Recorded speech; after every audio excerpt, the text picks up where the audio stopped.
your take. I think it has been a monumental failure. I don't have to mince words on that. And everybody who is discerning enough to think outside party colours would agree with me on this point. I mean, it's not only down to one party. I believe the country has failed at tackling the menace. But, if we are going to, blame now, we will blame the head of the current dispensation. And of course, when he assumed power, as we elaborated on our show earlier, I think during his inaugural speech, he made a firm promise to Ghanaians that was one of the key areas he was going to look at. He was going to tackle the menace and ensure that our resources are safeguarded. And then shortly after that speech, there were procedures put in place. There were committees, there were, security agencies who were amalgamated to form a strong, unified front to tackle this menace.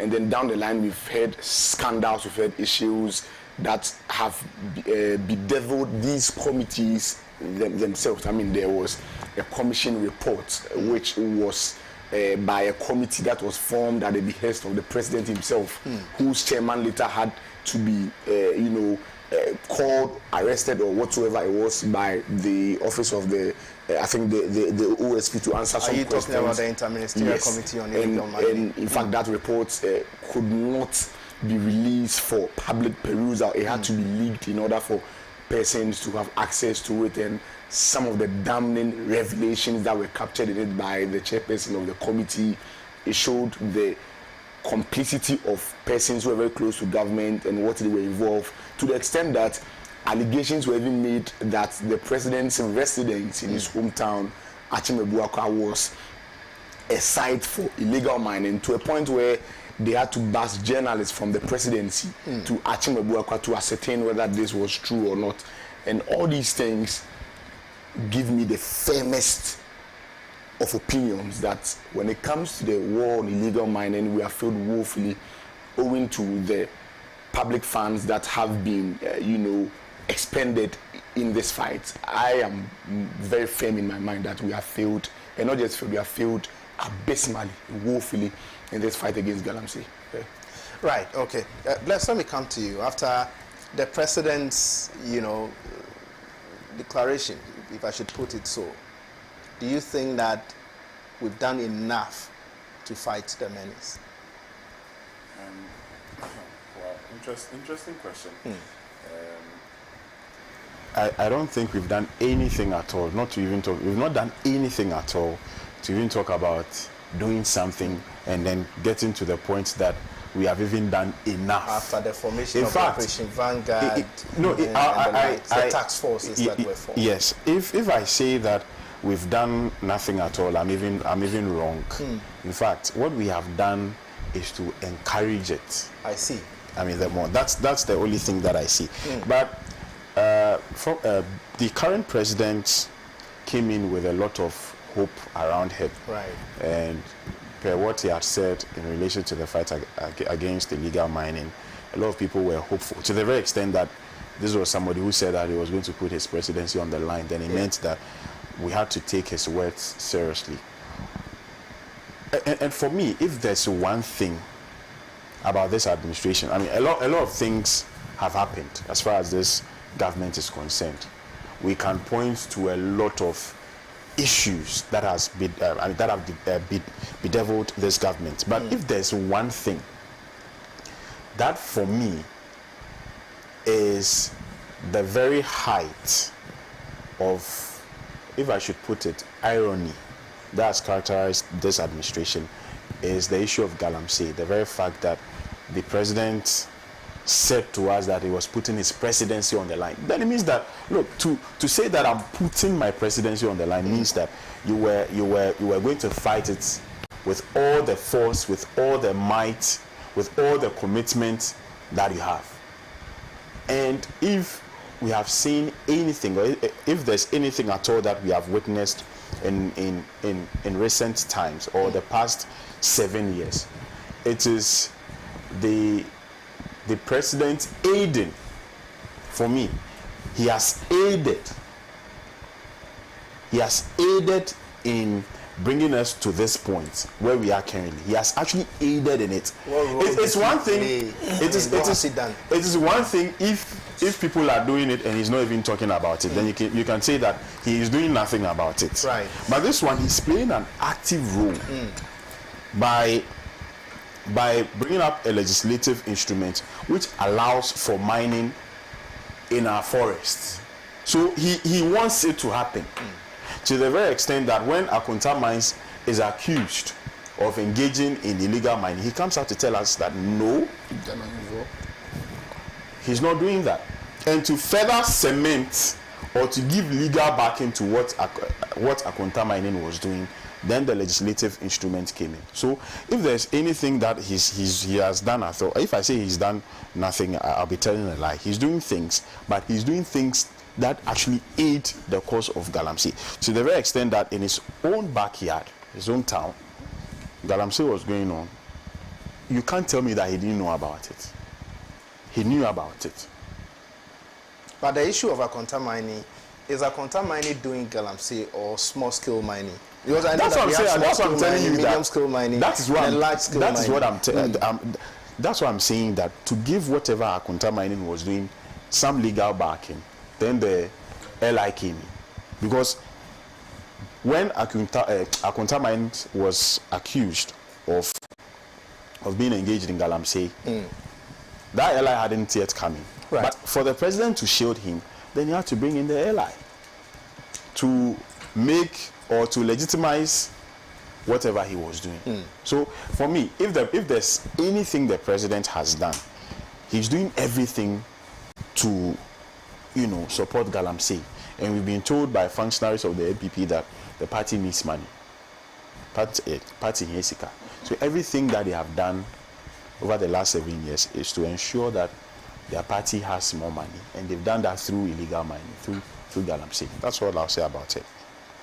All right, boss. Well, illegal mining. I think so far, if there's one thing that I would credit our current president with, is his ability to make moving speeches. That's one thing that, I don't think that anybody could ever take from him. Right. He has made, arguably, some of the best speeches that we've heard, in recent times, in our recent history. He knows how to use words, he knows how to say the right things. He knows how to sort of get us all riled in, using words. I mean, how more powerful can you sound as a president than to say that I'm going to put my presidency on the line about an issue? I mean, immediately when you listen to him, you think, there's nothing more pressing in this country than Galamsey. This has got to be the most important issue since independence, right? The man put his presidency on the line. And, it gave us a certain expectation, of a certain high-level commitment to ending Galamsey. Now, when you do that, and then proceed to do nothing, I don't know how to proceed from there. But are we being fair to the president by saying that he's done nothing, about the situation when we saw the formation of some task forces, we saw excavators seized, we saw the Interministerial Committee on Illegal Mining formed to ensure that these issues are properly dealt with? Okay. So the point of all of those activities, and pardon my use of the word gesticulations, right, was to what end? Was to end Galamsey. Right. Is the situation not worse today than it was when he made that statement? As at the time he was making that statement, the Galamsey reality that we are facing, are we not worse off today than we were then, before he did all these things that he did? I don't know if you understand what I'm saying. I understand. The point of any action is to achieve a specific result. So, at the end of the day, today we are dealing with a situation where not only are we at a risk of not having water, we also run the risk of serious health issues for the next 3,000 years. I don't know if we understand that. 3,000 years. It's going to take us more than 3,000 years to deal with, the health implications of Galamsey. That's our reality. So, I mean, he sort of took us all on some high, I put my presidency on the line, and carried us from ground zero all the way to 2000. And then watched us as we landed flat on a somewhere, crying and chanting and what is it that Ghanaians have not done when it comes to the Galamsey? We have talked, we have shouted, right? We have sung. Have you heard the songs on Galamsey? We have cried, we have prayed. Yesterday I was on, and I just went back on Twitter yesterday, and I saw this, painter who actually went to one of the Galamsey sites, dug some of the water, and he used that water to do a painting. Yeah. We've demonstrated, we've protested. People are still in jail because of Galamsey. Only this weekend he was somewhere. Speaker after speaker spoke about Galamsey, and our president just does again nothing. Absolutely nothing. I think it would have been better if he didn't make that speech at all. At all. At all. Then you don't raise our hopes so high and then completely dash it the way that he has done. For me, it speaks to a certain kind of leadership that, and since we are all being very frank, I think for the first time a lot of us are being very truthful and harsh with the truth, because that's where we are. We've been forced to, get to a point in our political dispensation where we just have to say it as it is. It is this type of leadership that really, pardon my French, gets on my nerves. It's knowing the right thing, pretending to do the right thing, and doing the exact opposite. It's ridiculous. It's shameful leadership. Right. Which is what we are experiencing when it comes to Galamsey. It is a simple issue of leadership. That's it. Leadership. And I mean, who else can we cry to about leadership but the president of the Republic of Ghana? And once he put his presidency on the line, that's the biggest indication that, like all of us, he understands how serious this issue is. He knows what's at stake. He understands it completely. And so, to know what it is and then to kind of play politics with it, I honestly, this is shameful. But why do you think that, in spite of all the measures he tried putting in place to ensure that we fought this to the latter, they have still failed? The situation is rather escalating rather than getting a result. Sincerity, honesty, real, genuine commitment. These, I think, are what we're lacking in all of the things that he did. I think what we saw was a show. We're given a beautiful show of a commitment to an existential threat. And here I borrow the words of one of our presidential hopefuls, and clearly there was no real genuine commitment to the fight. It was all a show. It was all a charade. Let me do this, and we do that all the time with issues in this country. We know exactly what to do to solve the problem. Are you telling me that the president of this country doesn't know what to do to solve the Galamsey issue? Of course he does. So if he's doing things that are not working, and he's been doing things that have not been working for all this time, and today we are here, and he's still not doing anything to solve Galamsey, there's no real genuine commitment. Right. It's fake. Viewers, you are still watching Election Focus right here on Pan-African Television. You can join in the conversation by sending in your views, comments, and contributions on our WhatsApp text line. We'll be reading those messages out for you. Those of you watching us on Facebook can share the Facebook Live for other people to also watch this afternoon's edition of the program. Bless, let me come to you this time around. Do you see, now we are going into the December 7 election, And I'm sure all the political parties by now have declared their stance on how to fight this menacing problem.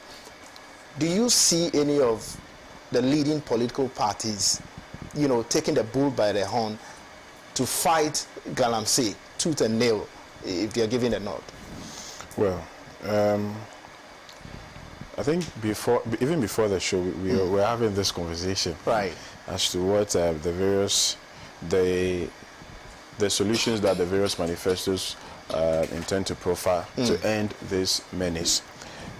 If you read, and I'm sure we'll be going into the manifestos. Yes, we'll be going into the manifestos. Yeah, so we are just going into the manifestos. I wouldn't want to put the cart before the horse. Right. But then I've read what the Movement for Change has. Yesterday, I think Alan held a press conference and brought out a 10-point plan to fight Galamsey. I've also had the opportunity to be in a meeting with the former president and small-scale miners, where the issue of Galamsey was discussed at length, and some of the measures that both parties, when I say both parties, the small-scale miners and then, of course, the former president suggested that if implemented would end the menace of Galamsey.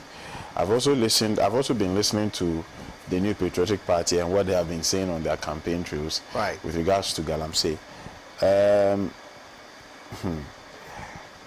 Like I said, we'll be getting into the manifestos, but with what I've heard from all the political parties, I would say to some extent, it is only the Movement for Change that quite convinces me with regards to the fight against illegal mining. So that's where I'll end it there. When we get into the details of their manifestos, I'm sure I'll state my reasons. Right, Greg. Just this. Which of the political parties do you think will be able to do justice to, Well, I don't even want to avert my mind to promises that have been made about this, because there's a Chinese proverb that says the best time to plant a tree was 25 years ago. The next time is now. Why are we waiting until another government comes to power to implement their plan to tackle this menace, whereas we could tackle it now? I believe amidst the excitement of reading through the plans of these parties to find out what their action plan is to tackling this menace, the pressure should be intensified rather on government to tackle the menace now. Because as it stands, we have burned through decades of distraction that could be only mitigated by, I'm hearing close to 200 years of action before we can get resources to the state they were before. And I heard this thing about 10 years ago. Back in the day when I was even in class 6 as a young boy, we were hearing these things. And to date, we are not having any action plan on it. And so for me, I don't want to avert my mind to action plans and plans to tackle it. We should show commitment now. We should show it by not arresting people who demonstrate for the betterment of environment, whilst persons are, as we speak, in the deepest parts of the country, destroying water bodies and reserves for gold and other minerals. That should not be the action plan. I believe that in as much as we have, of course, as we are gearing up for elections, parties would have to present an action plan to us so it inspires confidence in us. But even before we prioritize that, the main focus of every Ghanaian's attention should be on what government is doing within these last 2 or 3 months of its term in office to tackle this menace, to place a ban on it, to ensure that at least the destruction is halted, and so that as a country, if any government should come after this administration in the next year, they take it from there. And I believe that should be a focal point, because we've been at this for quite a long time. It's been action plan after action plan, slogan after slogan, and we've gotten nowhere. And I believe we should intensify the pressure on the government of the day, because until January 7, 2025, they have the mandate of the Ghanaian people and they hold the fiduciary power to ensure that the aspirations and views of Ghanaians for which they repose their power in them in 2020 is kept, is furthered. After that, we can have a conversation on what the other party or the other alternatives are saying. But in as much as we are viewing these, we should also intensify our voices to get government to set up and tackle this menace now. That's all I have to say about it. Well, I've just been prompted by the producer that we have a bite of the Vice President, Dr. Mahamudu Bawumia, also promising to fight Galamsey. Let's listen to him. We'll be right back.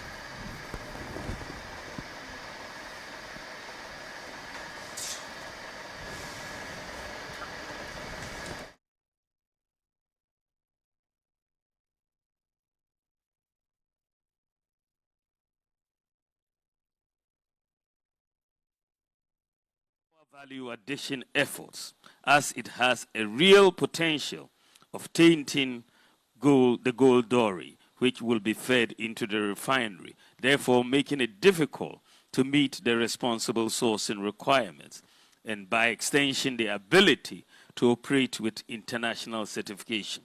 This is why the Royal Ghana Gold Refinery must ensure that its entire feedstock is responsibly sourced.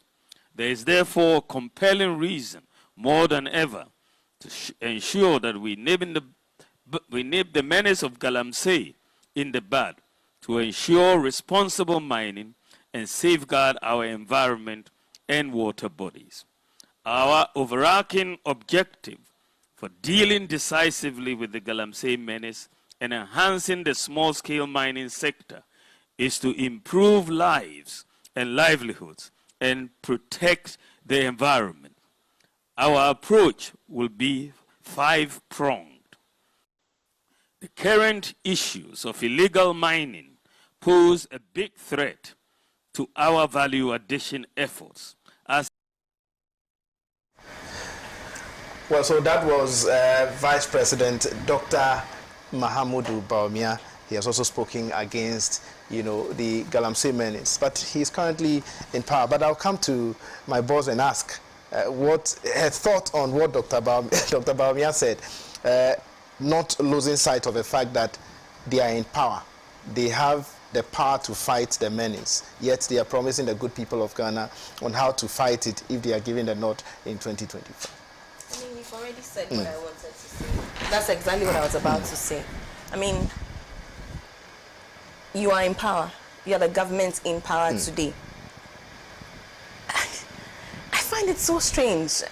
I mean, am I the only one that finds it this strange? I can't seem to wrap my head around, this kind of campaigning. I can't. When you are the sitting Vice President of the Republic of Ghana, sitting Vice President of the Republic of Ghana, you are the sitting Vice President of the Republic of Ghana, and you're giving us long speeches, flowery words about doing something about the situation. I mean, who else but you? Who else but you? And as it stands now, today in the MPP, he is the top man. He's the leader of the party today in the MPP as flag bearer of the party. So what are we talking about? So he's behaving like me. Yes, he's behaving exactly like me. He's also frustrated by the situation. He also thinks something should be done. Right. He's behaving like me. So why are you in power? It's ridiculous. It's the ridiculousness of it that sometimes gets to me.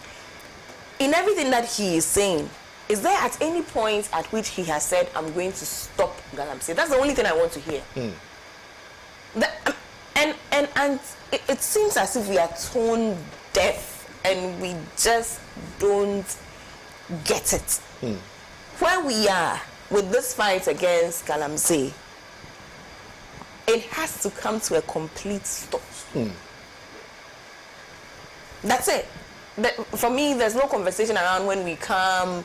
We will look at the all these flowery words. We will undertake a comprehensive review of the state of the forest. No, none of that. None of that. None of that. None of that. But it is clear that the commitment is not there. Absolutely not there. And you see, beyond the fact of the commitment not being there, it's also just for me the glaring lack of leadership. There's no leadership here. If the vice president, like me, is also lamenting, it's worse than I thought.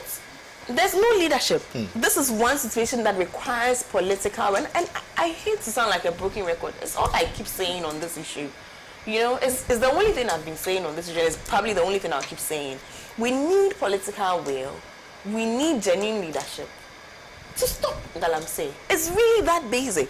So until he says these things, that we are going to stop Galamsey, and what would it take to do that? As we speak now, there are people there, right now as we speak, right now, this minute that we are speaking now, there are people still at Galamsey's side digging away. As we speak, it's still going on. I mean, if I go to these sites, what can I do?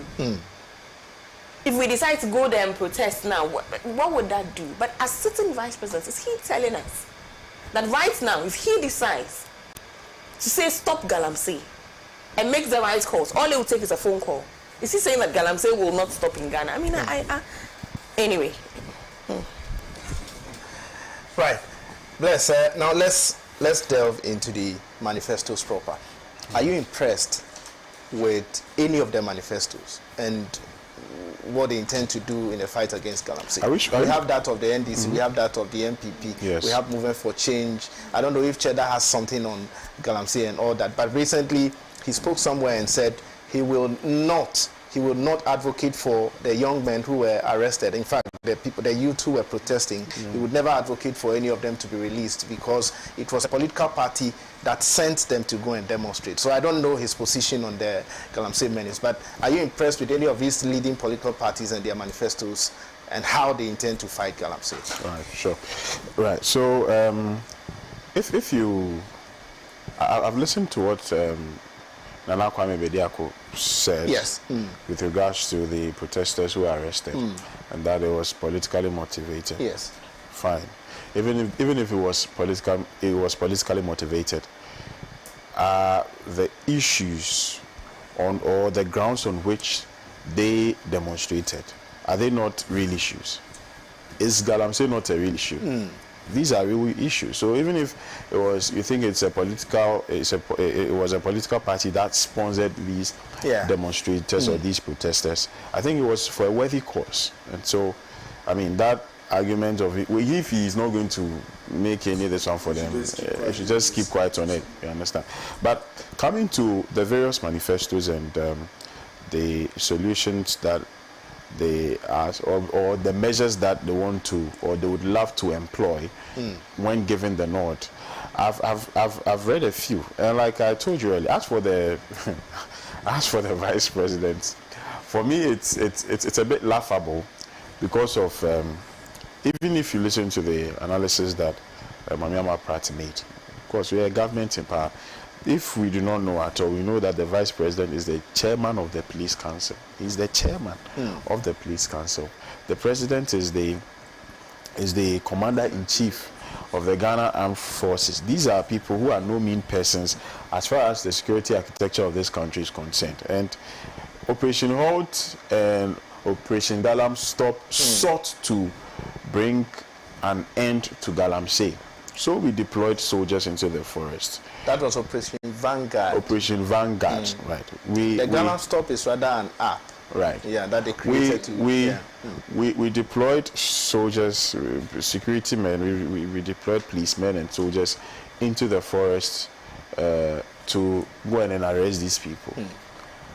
How many people are on record to have been arrested by the police service or the Ghana Army for Galamsey crimes? How many of them? And we heard that excavators were seized, only for them to develop wings and then fly to wherever we don't know, fly back into the forest where they were first, arrested. So, and then you have a vice president who is also, not happy about the situation And he's telling us that, look, I'm also not happy about the fight, the current situation as far as Galamsey is concerned. So vote for me. When you vote for me, don't vote for this party. They can't do it. Don't vote for that party. Vote for my party. The party that promised that I'm going to fight it, with my boss telling you that he's going to put his presidency on the line, and me being the chairman of the police council, which is no mean a position, that we collectively were unable to stop. Vote for me, so that I'll come and end it. You see, it is one thing.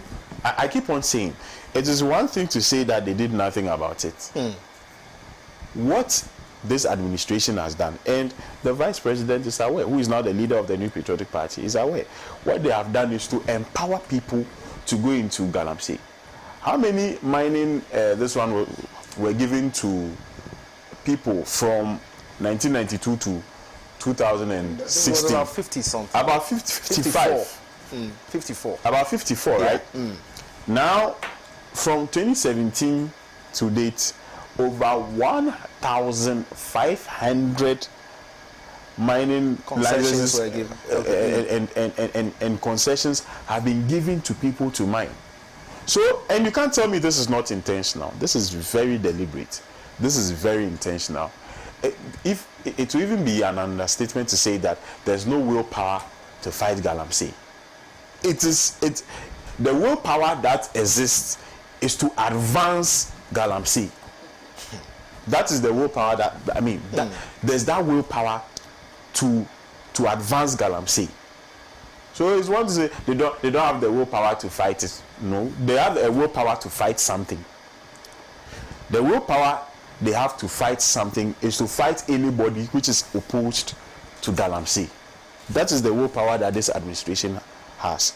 So it beggars belief that the vice president, who has been there and overseen everything that is being done to our water bodies and our environment, for that same person to come and tell us that, look, these are the measures that I will employ to fight it. Hey, your boss put his presidency on the line. No? What could be more bigger than that, than putting my job on the line? That if I'm unable to do this, I'll resign. What could be more bigger than that? The person did that and then did completely nothing. So as for the former president, I'm sorry, the vice president, I'm sorry, there's no scintilla of trust that I have personally, me sitting here. Right. I do not have any modicum of trust in him as someone who can fight illegal mining. It is not there. And you see, it is also instructive to know that if you look at the manifestos, please, I'm sure you have them, the NPP and NDC. Yes. I want you to quote any page that says that they will stop illegal mining.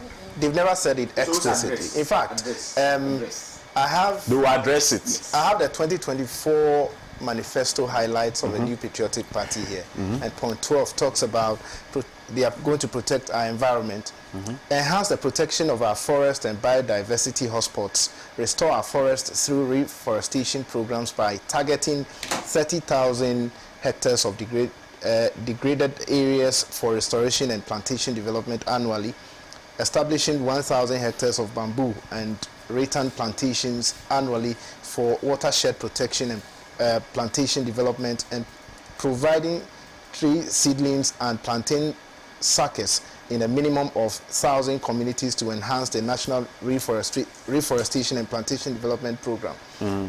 Usher in a golden age for Ghanaian-owned small-scale mining for wealth and jobs, and promote responsible and sustainable small-scale mining, including addressing illegal small-scale mining by making available proven reserves data to small-scale miners to help deal with the associated problem of trial and error digging for gold, simplifying the small-scale mining licensing regime, scaling up the use of the mercury-free gold catcher machine technology, which is less damaging to our environment, and ensuring strict adherence to our mining laws and regulations to prevent illegal and improper mining practices.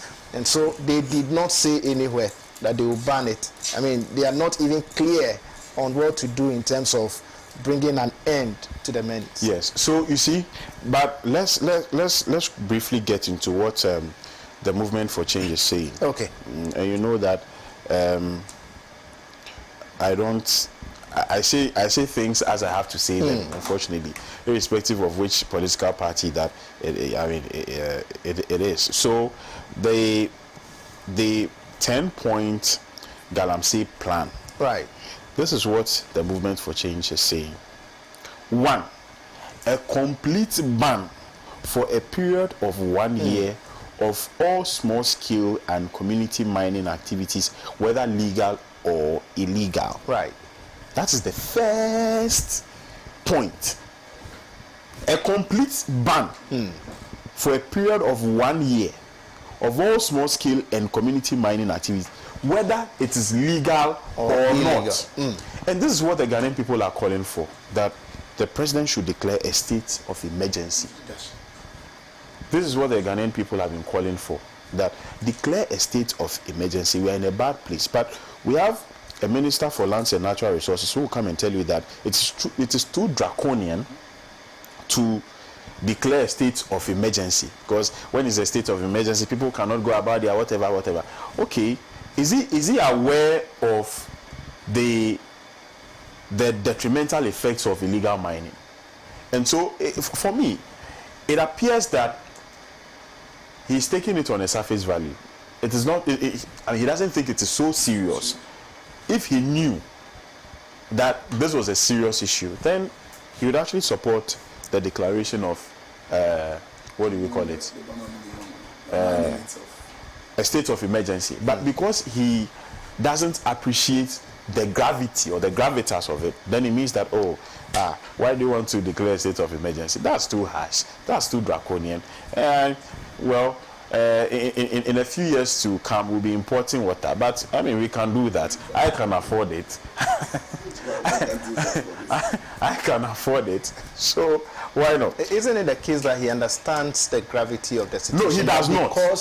But because they have party folks, political appointees who are neck deep in this, No, but if you understand it, if you know that this is an existential, it truly poses an existential threat, then you wouldn't care, because that existential threat will affect you in the future, regardless of your party affiliation. You understand? If you are going to buy fish from the market and it is cyanide or mercury infested, they are not going to ask you. They don't even know that that fish is cyanide or mercury infested in the first place. For them to ask you whether you are an MPP member or an NDC member, okay, if you are an MPP member, then please, you can't buy this fish. We'll sell this one to you rather, because it's not mercury infested. And so he doesn't appreciate it, I mean, in the first place. If we can have that of the National Democratic Congress to as well. I think I have a few points over here of their action plan to tackle the menace. I think one, they are saying they also place a ban. Listen, they are saying they'll place a ban on new mining activities in forest reserves. New mining activities. So what time frame does new cover? Is it when they assume office, or for a particular period of this administration? What is new? Now, they are saying they will amend the mineral and mining laws to impose safer punishment on mining in water bodies. Okay. And then they are also going to decentralize regulatory and licensing processes for artisanal miners. And then they will also implement a tree for life reforestation policy and a blue water initiative to heal and harness the environment by turning areas degraded by illegal mining into economic and ecological recovery hubs. And 5, they resource the Geological Survey Department to prioritize geological investigation as part of a broader strategy to increase Ghana's stake in the extractive industry. And then they'll set up a novel Ghana Gold Board to regulate the small-scale mining industry. And the board will be akin to what you have as Cocoa Board. And it will restructure small-scale mining by providing mining support services to the industry, including concession, viability, health, safety, efficiency, mine operations, equipment financing, research and standardization, gold recovery optimization, and the post-mining and land reclamation services. And then they're also saying they will compel small-scale miners to undertake skills and training in land reclamation techniques as a required component of the operations to minimize the adverse effect of the activities on the environment. And then they will place restrictions on the export of unrefined gold produced by small-scale mining companies in the long term.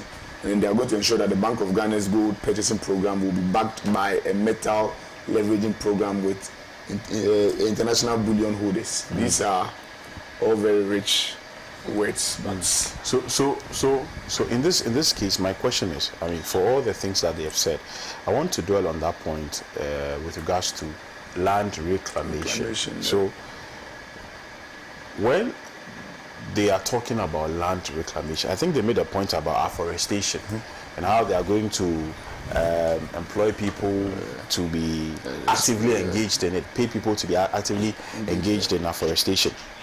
I mean, that's brilliant. But the question I want to find out is that what research has gone into the damages that Galamsey causes and the period of time, even if you do land reclamation, I'm sure that for all the chemicals you've used at a particular area, geographical area, to undertake that mining process, I'm sure some of them would seep into other places. So even if you are reclaiming the land, okay, what research has gone or what research has been conducted to show the Ghanaian people that within this time period, when you are able to reclaim the land, everything would be put back, or everything would be restored to what it was, or that land would be restored to what it was? Because I don't think it should only just be about reclaiming the land. Okay, you have the land there like that, but a lot of things have gone into that land. A lot of things have been taken out from that land. What time frame allows for that land to get back, into the state that it was in the first place? And also, they were talking about new mining activities. Putting a hold on all new. So when you say new, what time frame covers it? So it means that all the 1,500 this one has been given out to people, they would still go ahead to do it. But Greg, where did you read that? Which page? So no, I have an abridged version of the manifesto. Yes, because of time. Because what I have here under mining, I'm not seeing the NDC promising to place a ban on illegal mining. No, they are not placing a ban on new mining activities. Okay, but this is what they are saying. The next NDC government will recategorize mining in Ghana into small scale, medium scale, and large scale, each with tailored regulatory, operational, environmental, and safety requirements. So they are not banning it? They are not banning it. They continue by saying that they will promote sustainable small-scale mining as a profitable and responsible business, especially for young people, by enforcing regulations and applying state-of-the-art technology, including AI, to track all excavators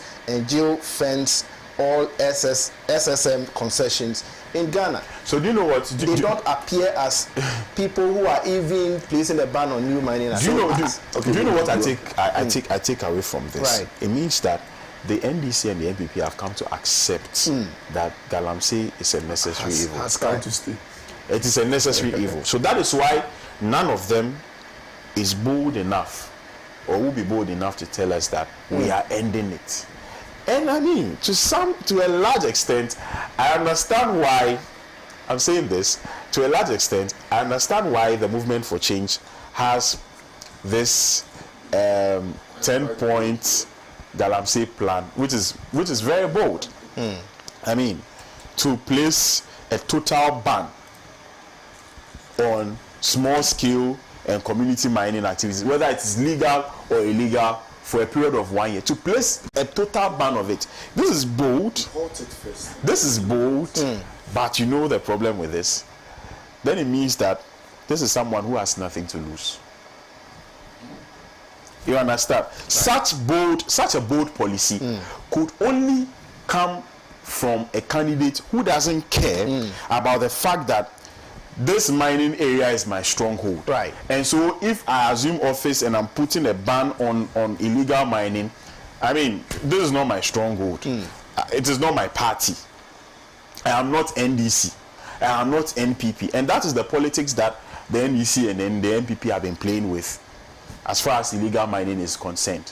You understand? Because they are scared of losing votes in these mining areas, then it means that they'd have to say things to appease them, or they'd have to say things that would not make these residents think that, look, if I vote for this government, then it means that I wouldn't be engaged in illegal mining again, and so there'll be nothing for me to do.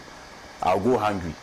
So the NDC and then the NPP think that they have something to lose, and that is why they are not going to be forthright to tell the people of Ghana that, look, when I come, I'm going to place a total ban on illegal mining. So if you read their manifestos, they've been massaging. They are not going straight forward. Yes, they are massaging it. Would ensure responsible mining. What is responsible mining?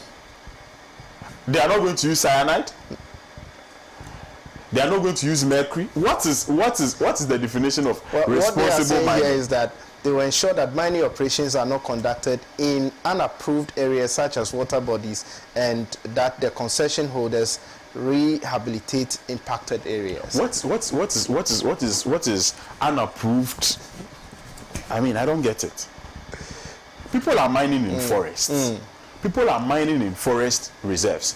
If you look at the depletion that we've done to our forest reserves over the past few years, I think about the land mass of a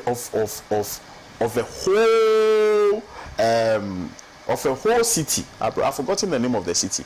Of the whole city, the land mass. I think it's Athens and Brussels. Yes, for the whole of Athens, that's the quantum of forest cover that we have lost in the country over the last few years due to illegal mining. What are you saying about that? Right. You understand? And like I was telling you, I was in that meeting with the former president and small-scale miners, and when it got to mining in water bodies, I'm saying this for a fact.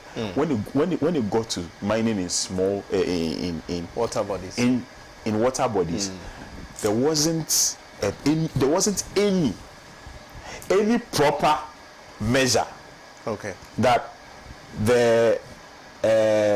the small scale miners or the NDC suggested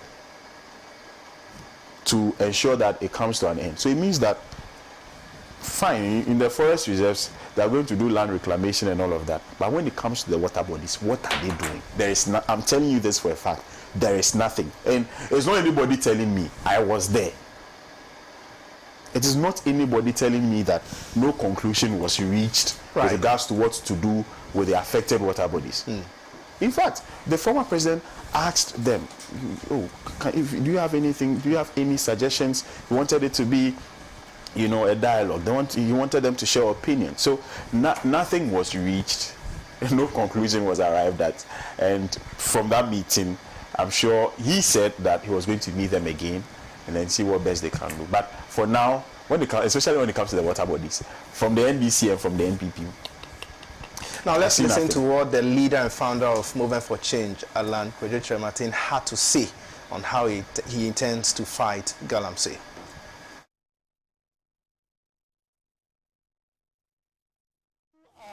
Mining in water bodies and also in forest reserves that are reserved, that is completely prohibited. This government began along the path that they will deal aggressively with Galamsey. It's obvious that this has not worked.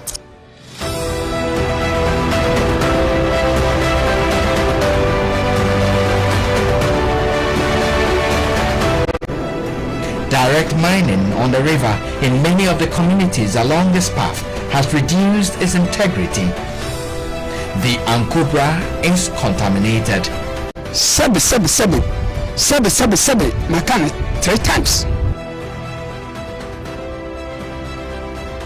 We have lost 3 things. One is tourism. The second one is the source of water. And the third one is jobs. Current state of the Appiah River.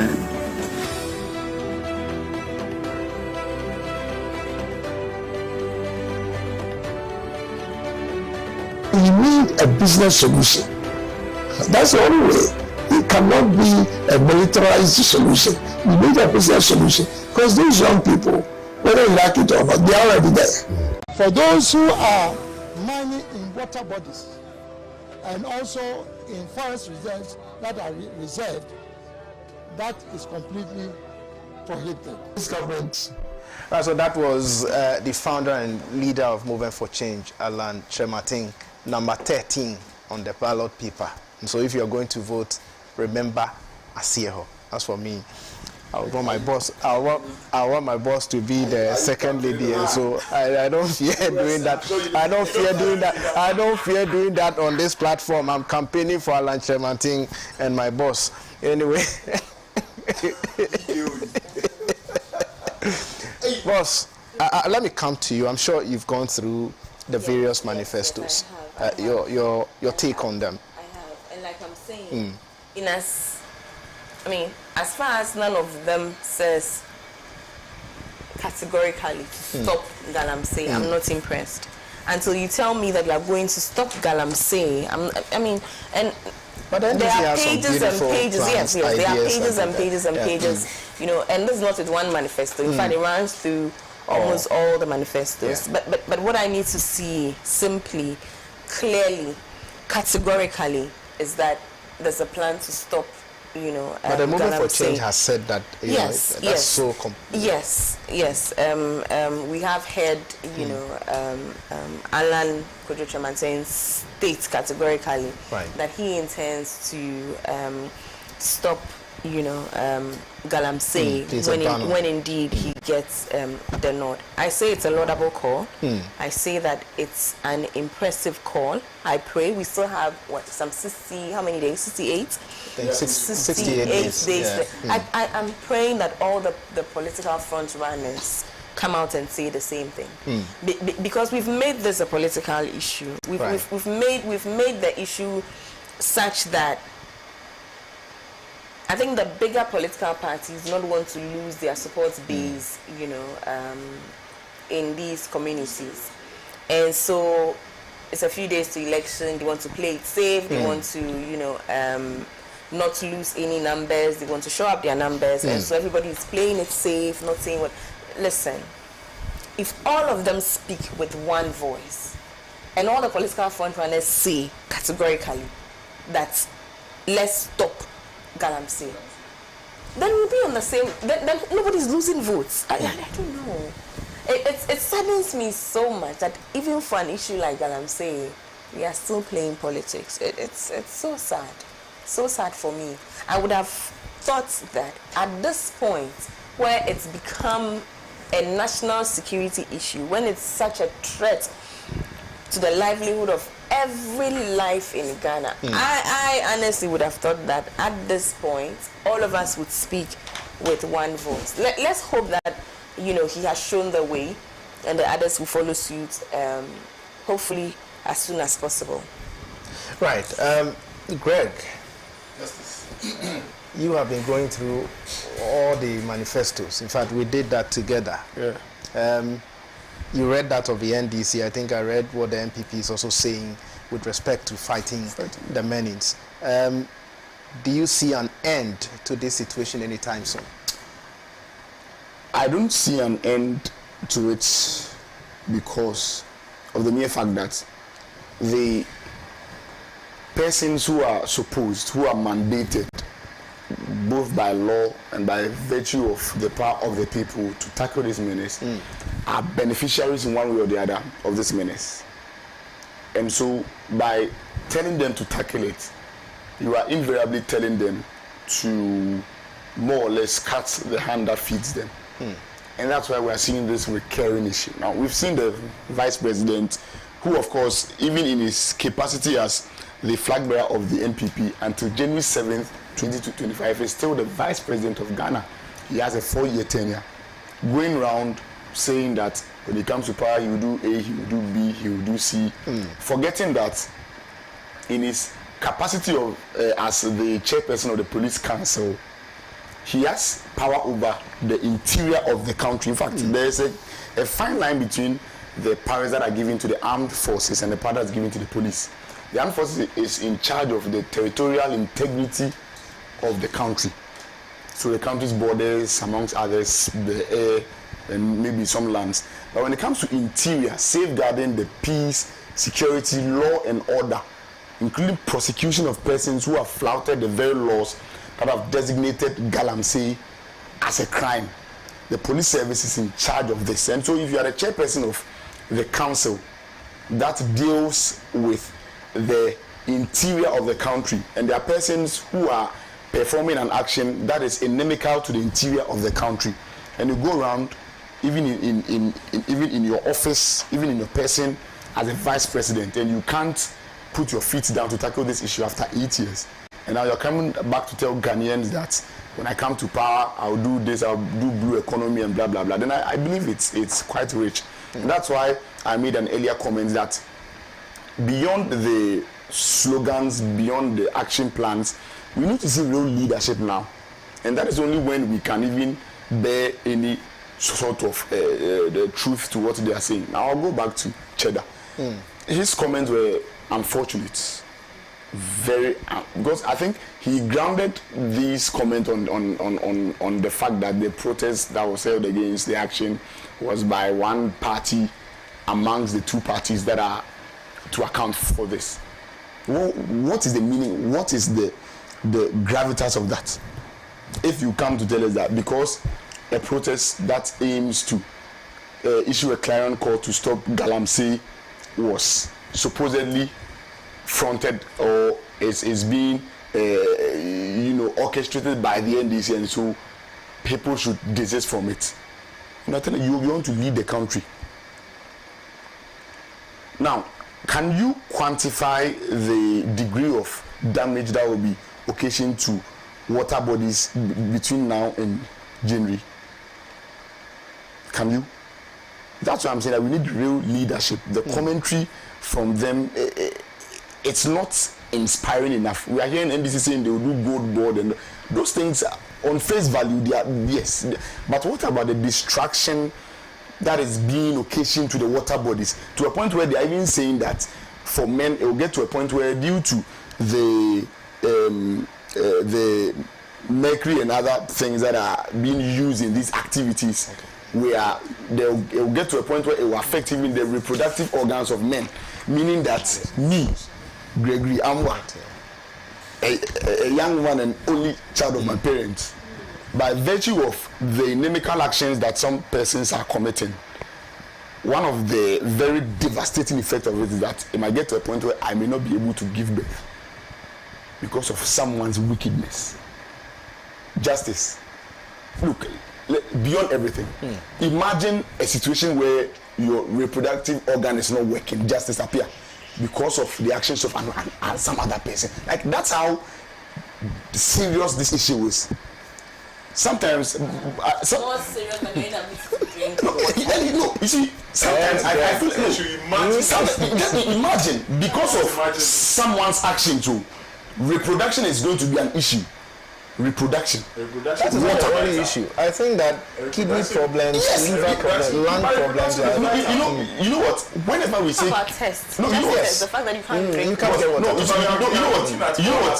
Whenever we say kidney, people feel like it's remote from them, and so sometimes you need to convey the message to a point where the person feels it. Okay. That to a point that beyond the kidney and all those things, it might get to a point that you cannot be able to give birth because of what someone is doing in some trenches. Sometimes we need to communicate.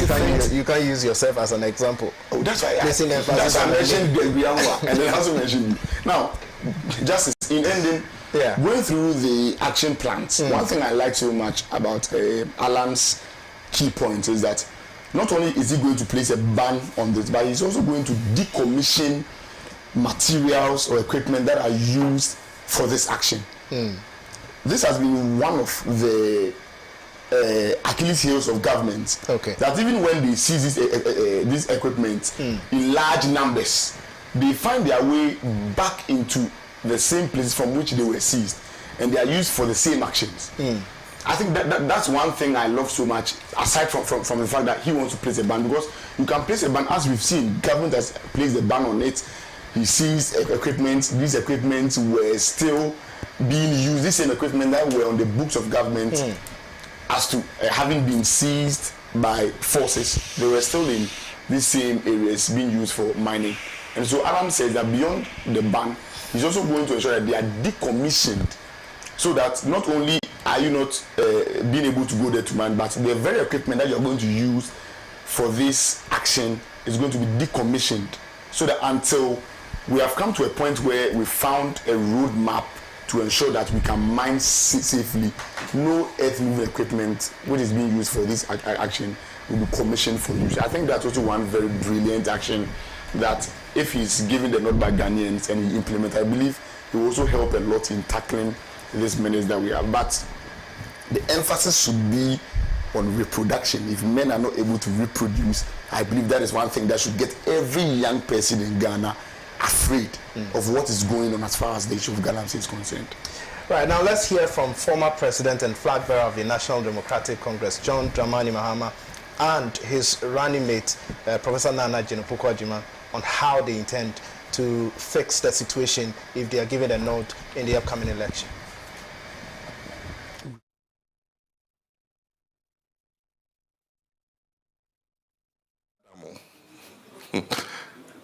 And so here kukudru, because one, Senior Mikayan, gold is the one holding Ghana now.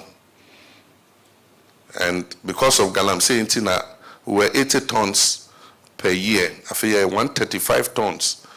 Additional, be brave free Galamsey. So we must be prepared to sacrifice in the fight against Galamsey. Say production will come down.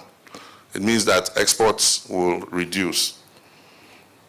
And then also the issue of employment. Because employment in the Enan Kodani Bebre, Galamsey. Into Okotia Galamsey, a lot of the young people who currently are surviving with Galamsey would also get unemployed. Into those are two consequences I'm putting on the table before we start the fight. The risks are worth the effort. The first thing is to make sure, say, forest reserves, mining of forest reserves, make us say forestry commission, almost 37 forest reserves have been, entered into and destroyed. And so the first thing is to get them out. Now, you start to say, then the second thing is, and it's different people. Papa. And so here kukudru, because one, Senior Mikayan, gold is the one holding Ghana now. And because of Galamsey, we were 80 tons per year. After 135 tons. Additional, be brave free Galamsey. So we must be prepared to sacrifice in the fight against Galamsey. Say production will come down. It means that exports will reduce. And then also the issue of employment. Because employment in the Enan Kodani Bebre, Galamsey. Into Okotia Galamsey, a lot of the young people who currently are surviving with Galamsey would also get unemployed. And those are two consequences I'm putting on the table before we start the fight. The risks are worth the effort. The first thing is Galamsey says if you be no 2020 ni akanda so. The bibia adusua da ho. Ibi son mo pe do ko kay nyina kire no kwan na woyenda nan kan no fo woye ya yensu ansai na nda yensu sei e kire no obeye ni ye oye ni ye ya obia no ho boton wan ye ni ye ya obia bebre ona supo obebre bi ye mpede yesi na ye akoto amunam ye hun ne ye oza homoturu tu kwan ye hun basa yes ye mpenda na awofo odema ye yem hihye hen ye mba wo fi ye ho ye pede ye hu bebi awowo wanye ye ode hu bebi awowo ne nche fi wakwa wa ntene nka mrukoto yi ma ba ma akoto amunam basa yes ye mpene dam na ne da sa na ne nansam ofro ba bi wo so galamsey mo akọ no wo mpia wala wa acheche hon wo ze hore gugugu mia prison baby wakwakoto so nsam fa ho nkogu mba ye da pere bien mara so bi ka kira me de MPP fu woboso demonstration a enche minjinzi da sanya demonstration anche o mu fa ye nyim hwan onya demonstration anche o mu fa ye nyim hwan ohwan so onyima asam American ense bi obi nyina samba famara akele ye fanda wan ye ne ye prison no sambeze ehusha ehuna ehu a ehuna obi a no dube na okade ohu nyem hu a sron o se ne ehuna na onfa no ho bieo nyimpa no abasro osro wa wore so bohu mo besi enti abasra hwan ma fam yi wonzi ne kete no yes wongu mo ma hwan na ma o me ye okada ma te do pinfo bi so ka ho o pinfo ka ho okada prison 2 weeks na asenye dan baby yes ye hwan nya adwen yes akona wa afodo onye mafam rizi enye hwan nya adwen na no ya ye hu de galamsey se efi baby akọ no ya tete ye ka 2020 ne aka nda so da bibia adusua da ho ibi son mo pe do ko kay nyina kire no kwan na woyenda nan kan no fo woye ya yensu ansai na nda yensu sei e kire no obeye ni ye oye ni ye ya obi an ho boton wan ye ni ye community mining but what 4 years ago NDC for the dad abogo so the priest and the anybody for me boy o so ba o mo ya Galamsey ati show we ja o me boy bo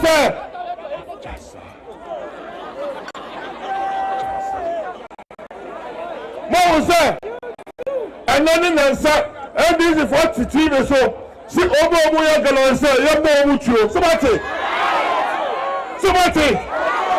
ya bo mu chuo me boy obu promote de ozo mbo mo ja o me boy afọ obu ba o ka che MPP for say ya mbo obo mu ko Galamsey chuo mo ka cho say NDC pa shi ya bo mu chuo na ebo mu chuo chia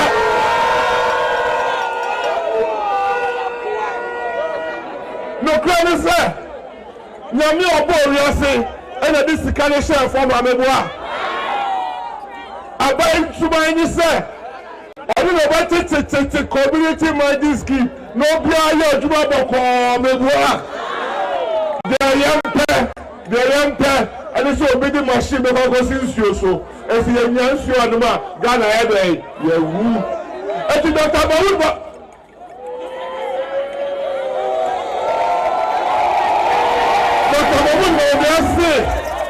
Oba, but Galamsey site there, Ochedi, one of the community mining.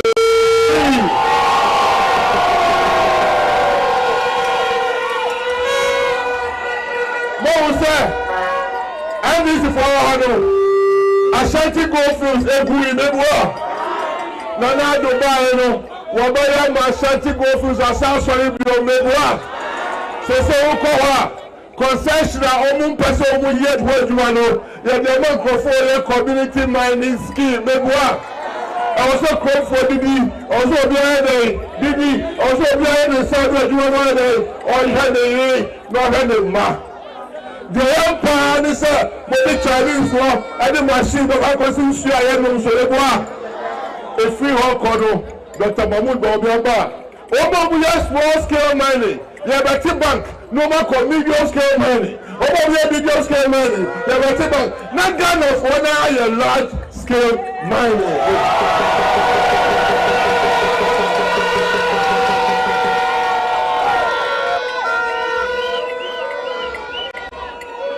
Ghana for the Ghana. Bogosu for the Bogosu. You are first to come and chef for some for the baby here. You discover a chef for some for the final Juma, no should be no Bogosu today, and you can see. As some of you can say, would the Mopia or the Fevia as in Joshua, Moko culture is so old influence on Dr. Mahmoud Awaba. You are this best influence, you don't have a problem. No more, you are this Shamfa best influence, you want the Shamfa no go China. Your best. And this is for Shampophobia. Say, don't trap the gym, don't trap mining. It is for phobia at Jesse, or this is for Nabayas. I know.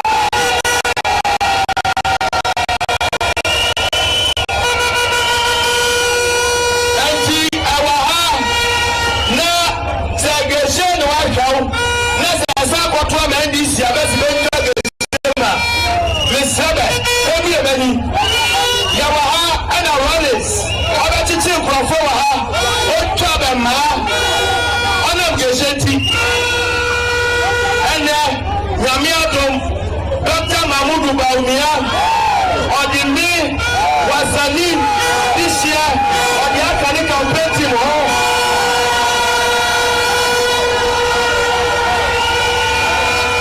Sir, live here or here, mining communities, you know, maybe so. We didn't say, here, dear Nobanwana, here, dear Nobanwana.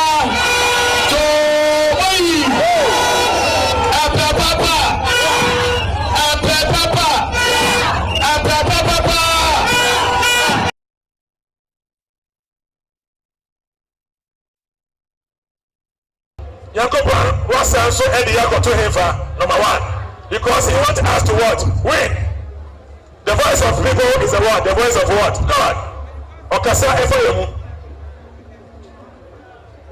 And the research that was done as of last week shows that Yato Abba, we are gaining 18 seats. The national team is better here. I am telling you. So Yato Abba, at the end of August, the NPP was winning 18 more seats. And the NDC paying for our parliament. We are talking all the time. They are well. I don't think that I'm so I'm crying. Nobody confused me. Banana man for you to Abba. Oh, yeah. Almost a day crying. And I almost confused me. Obia, oh yeah, Galamsey, I will slow to Galamsey. Small scale mining, community mining, and find Galamsey, no. And you're different for Togo phone, Burkina before the last month, and this is for Modiabegu or Free or Da. But we are going after them. Me say, the operation we have started this week in the middle belt.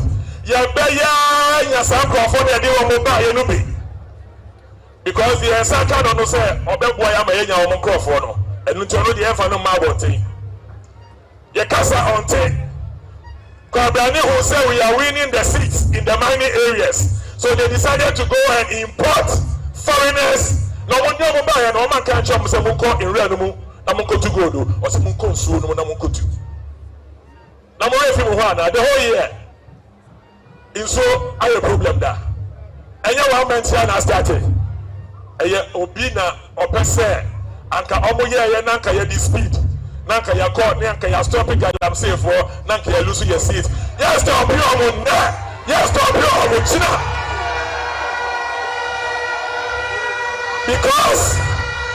Because there's a difference between mining in the forest as a small scale or community scale, community mining, and there's a difference between mining in the river bodies. Somebody will stop them. Obibia or mining work in someone who you nipa bonini. Yakobo also be triaka. Anyone say phone in every triaka. There's a mode efi moko na mututu aboa no ho NDC for na mode aba be che say aboa be nie. Sikani fuo. Mutu sika no. Ha.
Right, so we've listened to former President John Dramani Mahama. We've listened to Professor Nana Jinopukwa-Jiman. We've listened to the Deputy Minister of Land and Natural Resources, Honorable Mreku Duka. We've listened to Member of Parliament for Efidiase Asokore. He happens to be the chairman on the Health Committee in Parliament. And whilst others are looking for ways and means to end Galamsey, others are rather encouraging other people to do it. It's sad, but I'll come to you, boss. I'm sure you've listened to all these people, and I saw that you were shocked when the Member of Parliament for Efidiase Asokore was actually talking. What do you make of his statement? It's shocking.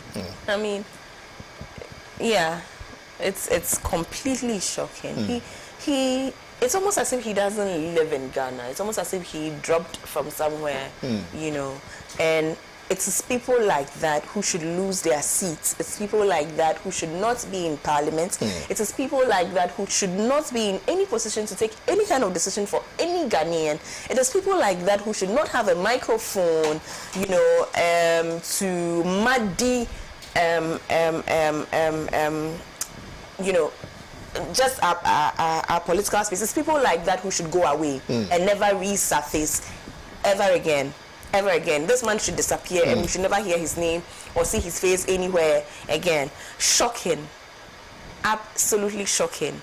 That in spite of all of the dangers that are being recorded because of Galamsey, let's look at it. Look at what it is doing to our water bodies. Ghana Water Company has issued a statement that in the next couple of weeks we are going to have water shortage because the sources of water, where they pick water and purify, so water will run through our taps. It's not about the color of the water. It's not about the fact that the water is muddy. It's about the fact that the water is contaminated with mercury and the water is contaminated with cyanide. Right. So even if you're able to clear the what's it called, the look of the water, and it even looks white, it will still be contaminated. That's what we are talking about right now. There's that. There's the fact that in our forests now, Ghanaians are not farming cocoa. Our farmers are giving up their farmlands to Galamsey operators because it's more lucrative. So we live in a country where cocoa, which was our biggest, you know, our cash crop, is no longer being cultivated in this country. That's the situation we have. We have a situation where our farmers in the rural communities are not farming anymore, but they are giving their farms, you know, to these operators. A situation that would, in the shortest possible time, lead us straight to a shortage in food, just food supply. We have gone hungry in this country before. We had 1983. Let's never forget 1983, where there was famine in this country and Ghanaians could not, even if you had the money, you had the resources to want to buy the food, there was no food to buy. This is our present history, right? So there's that, there's the complete lack of water for us to drink, there's going to be the shortage of food, we won't have water, we won't have food. We will be drinking contaminated water. Already, all the incidents of children that are being born with one eye, no leg. 4 legs. This issue of our liver, there's that direct, you know. Then there's just the issue of even when they grow the carrot, do you know what water has been used to water the carrots? And do you know how safe the carrot that you are eating is? Let's talk about everything else that we buy. When you go into the market and you buy tomatoes, do you know what you are buying? Do you know where it was grown? Do you know if there's a Galamsey site across, for which reason mercury has seeped directly into the tomatoes that you are going to buy to eat? We are talking about a threat. This is a national security issue. This is a threat to our very livelihood. What we drink, what we eat, what we breathe, everything. Greg here is obsessed with reproduction, so let me talk about that one too. Right. Reproduction, right? Let's talk about all that. This is what we are talking about. And as somebody that Ghanaians have queued and voted for, your immediate response to all of this is votes. And he's not even ashamed of himself. And mind you, the Deputy Minister of Lands and Natural Resources also made a similar statement that the NDC will come and ban Galamsey. For that reason, Ghanaians should reject them in the polls. Even if they say that and there's some genuineness to it, I'll talk about the fact that, pardon my French, they are silly.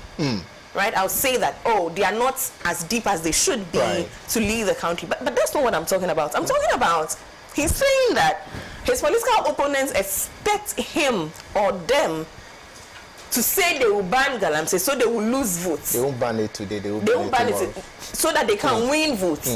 So for them, all of these things that I have outlined, that goes to the heart, the very heart of what we call Ghana. It means absolutely nothing to this man in relation to votes. If we die, how will we vote for MPP? True. Exactly. If there's no water for us to drink and all of us suffocate to death, who is going to vote for the MPP? If there's no food, if there's food shortage, and Ghanaians are unable to feed, for which reason we all die. If Ghana becomes one bare land because of Galamsey, if we are done with one, community and we move on to that, which is what is happening within our rural areas, and we move from community to community to community, and we end up in Accra, and we start Galamsey in Accra. So because are we saying that everybody in Accra is employed?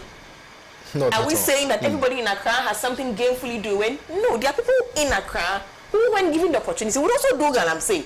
If the opportunity presents itself, because there are people in Accra, people in Tema, people in, every part of this country who do not have a job, who would do anything for money.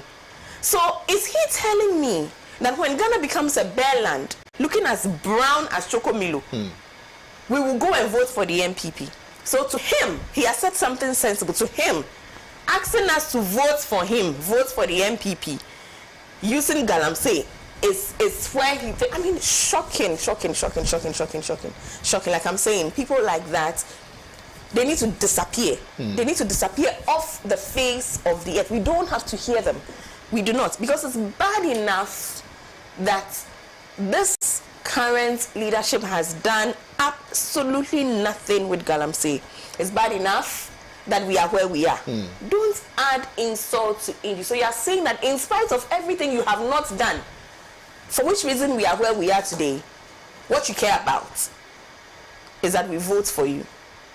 That's all you care about. In all of this conversation that's going up and down, and with everything that's happening, your interest is vote. You have absolutely no business, being in leadership. I'd just like to read something here that I thought was pretty interesting. Okay. Like I said, I have just gone back to Twitter. Forgive me. It's like I'm like a child with a new toy, so please do bear with me. But I saw this tweet from some George. I thought it was interesting. He says, Galamsey is Ghana's drug trade. It is to Ghana what cocaine is to Colombia. There are cartels involved. These cartels have politicians, chiefs, and security personnel involved. Our government is complicit and will do anything and will not do anything about it. And Akufo-Addo bears ultimate responsibility. He has the power to arrest and deal decisively with everyone involved. I don't care what party people belong to. They are wicked criminals. Deal with them. Nana Addo cannot. He is complicit. He's a beneficiary. If we want to deal with this canker, we need to be honest and brutally frank with the truth. I love the last line. If we need to deal with this canker, then all of us need to be honest, and all of us need to be brutally frank with the issue. And in the spirit of being honest and brutally frank with the issue, I'd have to say that I find our politicians disappointing on this issue and this cuts across. I find our politicians very disappointing. My expectations have not been met, you know, where Galamsey is concerned. I don't think that they understand how the rest of us feel, you know. I keep saying this. Some people might think that, oh, I can afford, you know, bottled water. It's not about bottled water. It's not. It's about everything else. Can you afford to buy tomatoes, pepper, carrots, onions, beans, cassava, plantain? Can you afford to buy everything you put into your mouth? Can you import by yourself everything you put into your mouth? That's the question that every Ghanaian needs to answer. Right. So if you can go to the supermarket and buy a bottle of water, an imported water, that's okay.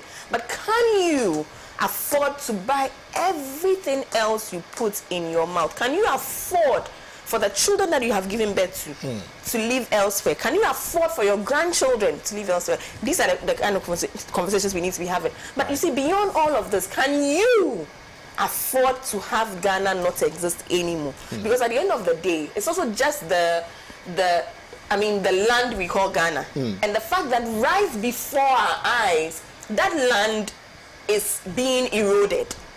That geographical landscape we call Ghana, by itself, that land, the land itself, little by little, is being eroded. You know, so I mean, again and again and again and again, can we see some leadership? Can we see some political will? Can we see, you know, some real genuine leadership that's just as concerned as the rest of us are? I hate the way everybody's playing politics with this issue. Right. And I wish that we'll do right, you know, by the people of Ghana. Okay, so Bless, I'll come to you, but I'm told that the Ghana Water Company Limited draws water from the polluted Bonsa River for treatment and distribution to the people of Takwa and its environs. It has become muddy and polluted with mercury. And you have the Member of Parliament for Takwa and Swayam making such reckless statements. In fact, the statement wasn't just reckless, but I mean, for a statement like that to be coming from someone who is the Deputy Minister of Lands and Natural Resources, it is uncalled for. Your position on the statements they've made so far from the Fiduciary Asokori MP and that of, you know, the comment from the Member of Parliament for the Fiduciary Asokori, who is actually the chairman of the Health Committee of Parliament, and also a medical doctor by profession. Outside of politics, is a medical doctor. That for me is it's shocking. Okay. This is something that has shocked me to the marrow. To hear somebody, I mean, anybody could make that statement. I could say that I'm not a medical doctor. I may not know the devastating effects of Galamsey on health. So you could pardon me, but this is somebody who has spent 7 years in medical school, actually practiced before deciding to venture into politics, represents a people, supposed to represent the people's wishes and aspirations in the legislative arm of government. For him to have made such a reckless statement, for me, is very disappointing. I least expected somebody of his caliber to say such a thing. But this is politics, and it appears that people would say anything that they have to say in order to hoodwink the Ghanaian people, in order to make people vote for them. So irrespective of the consequential effect of whatever they say, they would continue to say them regardless, because they want the vote of the people. That's why we heard him saying that we are not going to stop Galamsey today, we are not going to stop Galamsey tomorrow.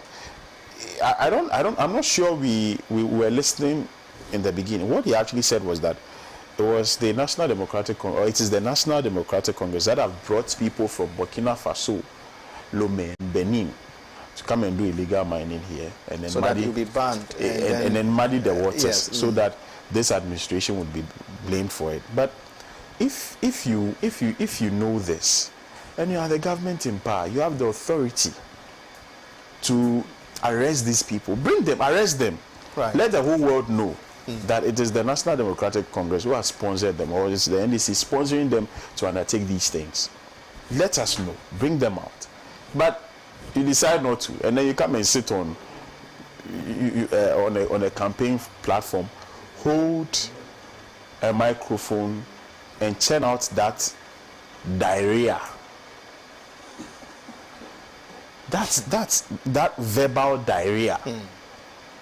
For me, I mean, it's so disappointing when people who are in authority decide, and it is very intentional. It's not as if he doesn't know what he's saying. It's not as though he doesn't know the devastating effects of Galamsey or illegal mining on the health of the Ghanaian people, including his constituents. He knows about it, but to satisfy his own parochial interest and to advance his own interest, he doesn't care what you would suffer.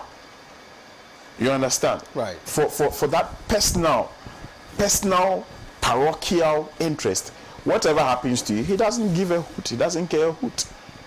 These are the people, unfortunately, these are the people who are the helm of affairs, taking decisions on behalf of 33 million Ghanaians. For me, it's sad. It's sad. It's sad. Greg. Justice, I think by this juncture, it's safe to say that there has been a failure of leadership, both from the NDC and NPP, in tackling this menace. And I think some of these comments are coming from persons who are trained enough to understand better than us the repercussions of the menace of illegal mining. Some of the unfortunate comments that they are making, I think that is enough evidence to suggest that for them this is just another tussle of NPP and NDC football. Which party did this? Which party did that? And just as earlier this month, if you quite remember, a whole chief whip of the majority caucus in Parliament made a very unfortunate comment that the NDC polluted the water more than the NPP. Now, the whole of this month, ever since this issue resurfaced, we've heard some of these comments from both the NPP and the NDC, especially from the government of the day, officials of the government of the day, suggesting that there's actually no commitment to tackling this issue. And I don't think it's down to they fully understand what is going on. They can't be, because these are doctors, persons who have worked in mining, so they understand the effect of illegal mining. It is as a result of complicity. Because if you were able to gather the police machinery to arrest persons who were demonstrating on account that they had breached rules, public order, look at the force every time you take them to court. Look at the brute force with which they're taking them, denying them bail on account of that they are threats to public order. Whilst there are persons within the country who are actually perpetrating the very actions for which people have demonstrated and for which they have been arrested, and which actions are actually inimical to the health of Ghanaians. They are mining freely because people believe that they will lose votes if they tackle this menace. Justice, it's never an issue of votes. It's an issue of benefiting from the very action we are condemning.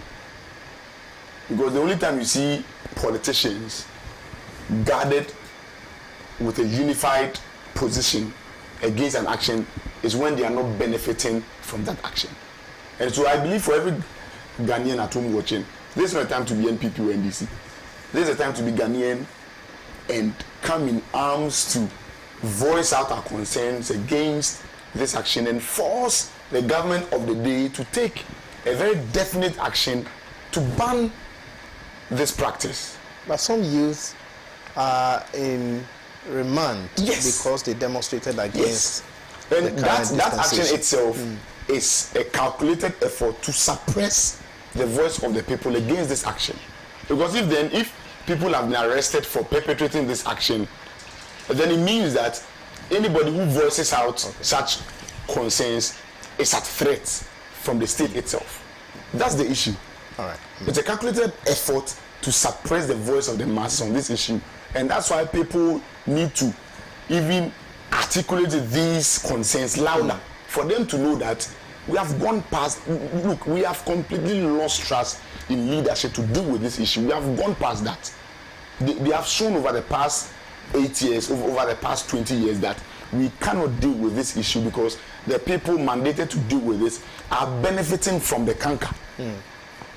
And so we need to voice out and amplify the pressure on them in order to bring an end to this. If not, we'll continue to play MPP and DC, and in the end, we are going to be on the front line of whatever distraction this menace location on the Ghanaian people. That's what I have to say about this. Right, we have just about 12 minutes to go, and there's one last thing that we need to look at in terms of Galamsey, the effect of Galamsey on our river bodies. And as I said earlier, I'm told that the Ghana Water Company Limited draws water from the polluted Bonsa River for treatment and distribution to the people of Takwa and its environs. As it stands now, they said the water has become muddy and polluted with mercury, and I think the producer gave us something with regards to that. I'm told there are pictures and videos to that effect, but we'll do 4 minutes. So that's it over there, and it's very sad. But I'll start with my boss on this. You have 4 minutes on this particular one. So 2 quick things I want to talk about. One, I want to talk about the demonstrations and everything that has happened, from there. We could sit here from morning till night and have conversations around, how the protested chose to protest, and perhaps what they should have done and what they shouldn't have done, and if this was okay and this was not okay. We can have that conversation. There's real meat for that conversation, but that's not what I'm interested in. I would like to focus on what's important, and for me that would be the reason for which they went for that protest. I find it interesting that somebody like Cheddar, who is a self-claimed youth president, in times like this, when the youth have come out with one voice to shout against Galamsey, would choose to focus his attention and his voice, would put his essence on the line of, first of all, for him, how another political party is the one engineering this, and also now choose to make himself the protest police and decide how people should protest against wrongs. I find his positioning most shocking, particularly because of the image that he has carefully curated for himself. Cheddar's image, let's not kid ourselves, it's not by accident. It is a carefully orchestrated and curated image. This man has consistently taken years and years and years to carve out a certain, persona to achieve a very specific objective. And so, it is shocking for me that he himself will make a mistake or a blunder such as the one that he has made. But perhaps we should be grateful for it. Because of his mistake and his blunder, we can see behind the veil. We can pierce behind that veil and see actually what's there, what he thinks, how he feels. And this is giving us an indication, of who he is and his commitment to the youth agenda. And I think that it's instructive that we talk about that. The second one I want to talk about is the J.A. president. Right. Albert. We didn't play that bite. June 4. If I could stand up and give him a standing ovation, my God, I would. I would. This weekend, I could not go, for the ceremony. Invitations were brought here. I was specifically, invited with my name on a letter. And unfortunately, I could not make it because I've been very unwell. Right. And so I couldn't go. And when I saw the videos, I was like, oh my God, I missed. I wanted to be in the room, and I promise you, I would have been on my feet. I would have been screaming with what is left of my voice, you know, because for me, this is it. This is it. This is it. There are rooms that sometimes some of us are fortunate enough to enter. There are opportunities that sometimes, when you are lucky, in your lifetime, you will have. And one such opportunity is to be able to have a microphone and have the president of the Republic of Ghana seated right across from you, and have the opportunity to tell him what's on your heart. Right. And for me, he took advantage of that opportunity, and he spoke for every Ghanaian. It was spot on. For me, if any GJA president has left a mark with me, this would be it. I know he has a lot of naysayers. Yeah. I know that. But all of us are in agreement about one thing.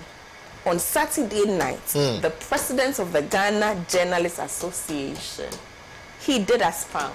He did us proud. And it wasn't just him. Perhaps because of what he did, he gave the impetus to all the other journalists who walked that stage, who also, some of them came up on stage with placards saying stop Galamsey.